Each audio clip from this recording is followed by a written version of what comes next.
10 দিন পর পালিত হবে মকর সংক্রান্তি। হিন্দু ধর্মের অন্যতম গুরুত্বপূর্ণ উৎসব এটি। মকর সংক্রান্তি থেকে দক্ষিণায়ন সমাপ্ত হয় এবং সূর্যের উত্তরায়ণ শুরু হয়। মকর সংক্রান্তিতে সূর্যের পুজো করার নিয়ম রয়েছে। পঞ্জিকা অনুযায়ী প্রতি বছর 14 বা 15ই জানুয়ারি মকর সংক্রান্তি পালিত হয়। এবছর 15ই জানুয়ারি সোমবার মকর সংক্রান্তি পালিত হবে। এই তিথিতে পবিত্র নদীতে স্নান এবং দান পুণ্যের বিশেষ মাহাত্ম্য রয়েছে। মকর সংক্রান্তিতে কিছু বিশেষ কাজ করার বিধান রয়েছে, আবার এদিন কিছু কিছু কাজ এড়িয়ে যাওয়া উচিত। মকর সংক্রান্তিতে কি কি কাজ করবেন এবং কি করবেন না। মকর সংক্রান্তিতে পেঁয়াজ, রসুন, আমিষ, মদের মতো তামাসিক ভোজন গ্রহণ করবেন না। এই তিথিতে সাত্ত্বিক ভোজন গ্রহণ করা বাঞ্ছনীয়।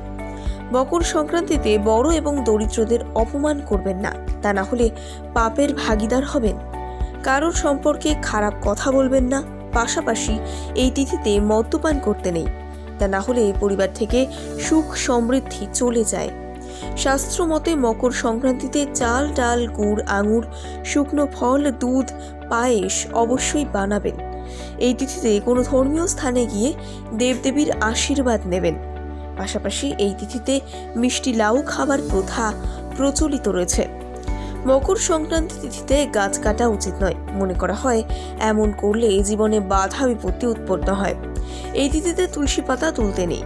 মকর সংক্রান্তি তিথিতে স্নান এবং পুজো না করে কিছু খাওয়া অশুভ।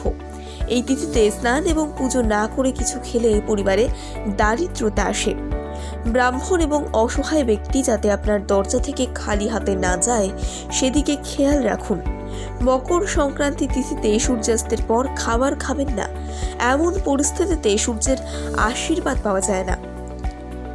মকর সংক্রান্তি তিথিতে সূর্যের পুজো করা হয়ে থাকে, তাই এই তিথিতে কিছু মন্ত্র জপ করলে প্রত্যক্ষ দেবতা সূর্যকে প্রসন্ন করা যায়।